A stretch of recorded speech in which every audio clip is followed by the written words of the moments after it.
हम तो कहते हैं अपने मन को, अपने दिल को मंदिर बना लो, आपके भीतर मंदिर आ जाएगा, आपके भीतर भगवान बैठे हैं। यहाँ पवित्र करो, यहाँ मंदिर तो ठीक है, जाया करो, हाथ जोड़ा करो, दर्शन किया करो ठाकुर जी का। मंदिर जाने से मैं मना नहीं कर सकता, बड़ा पाप लगेगा मुझे। मैं खुद जाता हूँ बिहारी जी का दर्शन करने, जब मुझे याद आती है मैं खुद चला जाता हूँ। मुझे जगन्नाथ भगवान की याद आती है, मैं जगन्नाथपुरी चला जाता हूँ। और मेरी माँ, मैं जगन्नाथपुरी नहीं जाता, जब मुझे बहुत याद आती है जगन्नाथ भगवान की तो मैं कहता हूँ प्रभु बुलाओ, और जब मैं कहता हूँ बुलाओ तो भगवान खुद मुझे बुला लेते हैं जगन्नाथ प्रभु। जब मुझे याद आती है बिहारी जी की तो बिहारी जी खुद मुझे अपने पास, मेरी ताकत नहीं है कि मैं चलकर उनके पास जाऊं। कोई कहता है कि मैं रोज हर महीने बिहारी जी जाया करता हूं, मैं कभी नहीं कहता कि मैं बिहारी जी जाया करता हूं। मुझे तो बिहारी जी बुलाया करते हैं, मैं जाया करता हूं। मेरी ताकत नहीं है उन तक पहुंचने की, वो मुझे बुलाते हैं। वो मुझे जब दर्शन देना चाहते हैं तो बुला लेते हैं।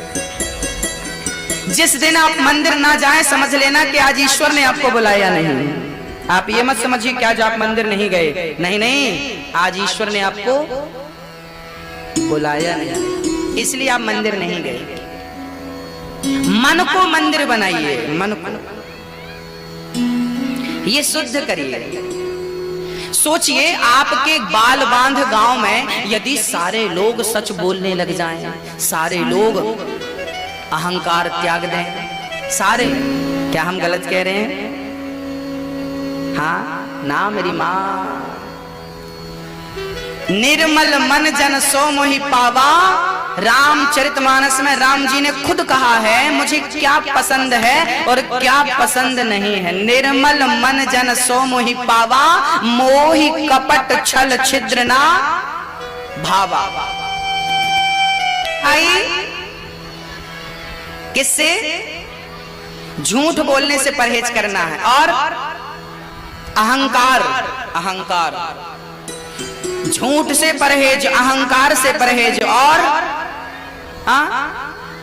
मांस, मदिरा, जुआ, सट्टा, गांजा, सिगरेट, गुटखा, तंबाकू। आज हमारे नौजवान भाई, बाल बांध के भाई लोग गुटखा तंबाकू खाते पीते हैं कि नहीं? नहीं खाते।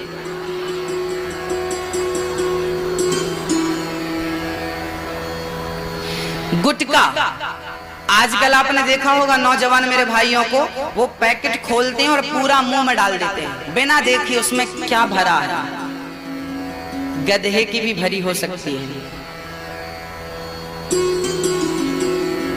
पर बिना देखे पूरा मुंह में झड़ा देते हैं। पूरा गुटखा, दिन भर उनका मुंह जैसे भैंस कैसे पगुराती है, दिन भर पगुराते रहते हैं। बताइए क्या भगवान श्री राम तंबाकू, गुटखा, सिगरेट, बीड़ी खाते पीते थे? लक्ष्मण जी, तो आप क्या उनसे भी श्रेष्ठ हो?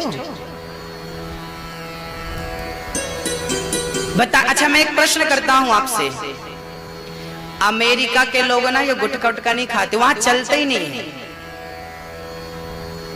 और यहाँ भारत में टीवी में बड़ा प्रचार चलता है, दाने दाने में केसर का दम।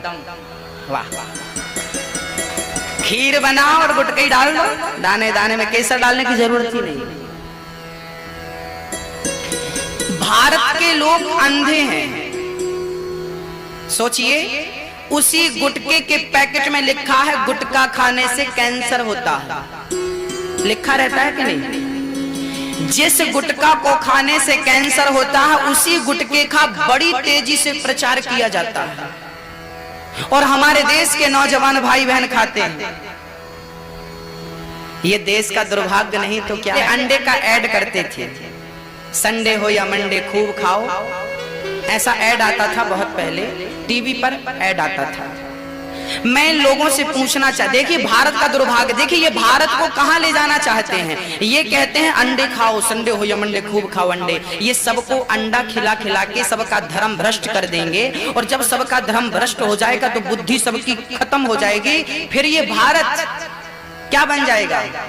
ये भारत इसकी संस्कृति नष्ट हो जाएगी। और जिस देश को नष्ट करना हो पहले उसकी संस्कृति को नष्ट किया जाता है। जब मुगल भारत में आए, अंग्रेज भारत में आए, तो सबसे पहले उन्होंने हिंदुस्तान के गुरुकुलों को निशाना बनाया। सबसे पहले गुरुकुल नष्ट किए, क्योंकि यहाँ के लोग शिक्षित रहेंगे तो हमारी दुकान। और फिर भारत पर कब्जा करना शुरू किया। एक नारा दिया अंग्रेजों ने, फूट डालो, फूट डालो, और किया 200 साल तक। सोचिए, आप लड़ते रहे आपस में, भाई भाई, पड़ोसी पड़ोसी लड़ते रहे और वो राज्य करते रहे।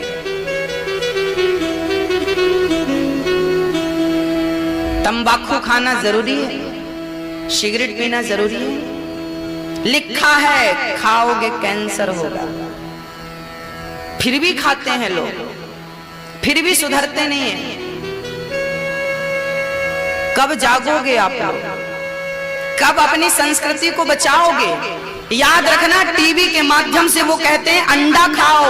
आज तक टीवी पर आपने प्रचार सुना कि गन्ने का जूस पियो, अनार का जूस पियो।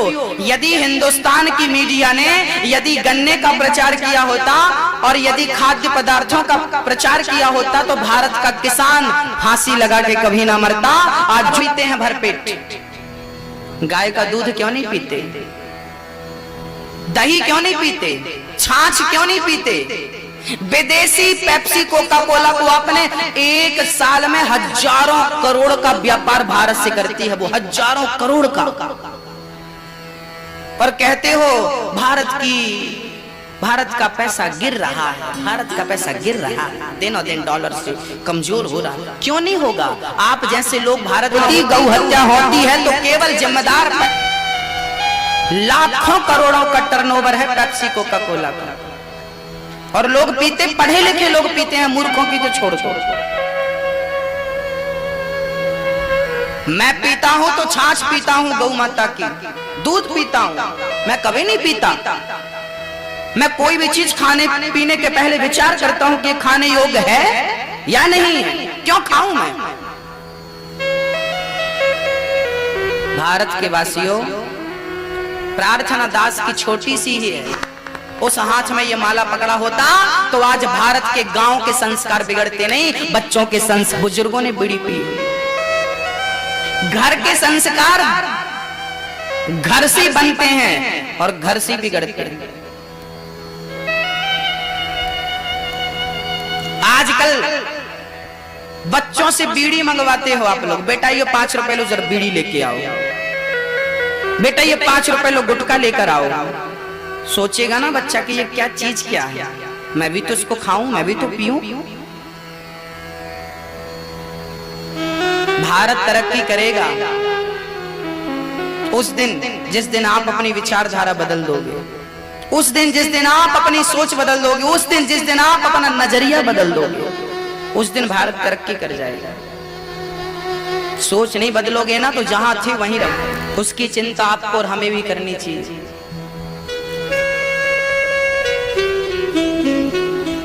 हमारे देश में पैदा होने वाली चीजों को ही हमें खाना पीना चाहिए। हाँ, भारत माता से प्यार करते हो आप लोग, इसलिए बोल रहा हूं, भारत माता की स्वदेशी अपनाओ। दूध पियो, घी खाओ। शकटासुर का भगवान ने उद्धार कर दिया, तृणावर्ताया, भगवान ने तृणावर्त को मार गिराया। आज मैं एक छोटी सी सूचना आप गांव वालों को देना चाहता हूं। आज हमारे बीच में भैया रंजीत कुमार और भैया संजीत कुमार, रंजीत कुमार और संजीत कुमार, ये दोनों भाइयों को मैं मंच में आमंत्रित करना चाहूंगा। इसलिए इन दोनों भाइयों ने अपने मुंह से कहा मुझसे कि गुरुजी अब हमारी आत्मा कह रही है कि अब हमें मांस और शराब छोड़ दे।